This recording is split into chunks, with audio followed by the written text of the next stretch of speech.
Before starting assembly, please verify that no parts are missing or damaged. If any issues occur, please contact us.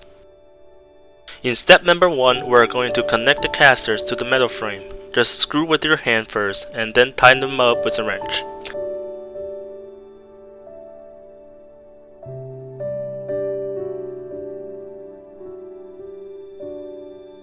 Do the same thing to both frames.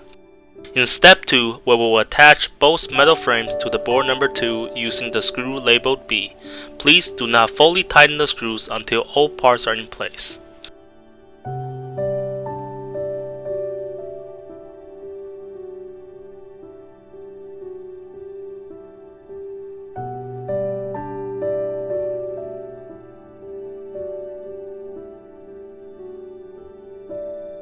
Now do the same thing to the other side frame.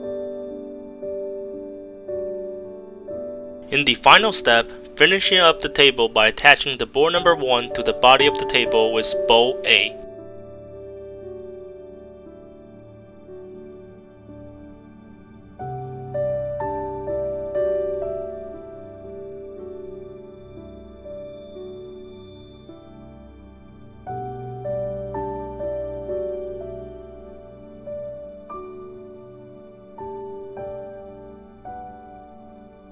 And we're all done.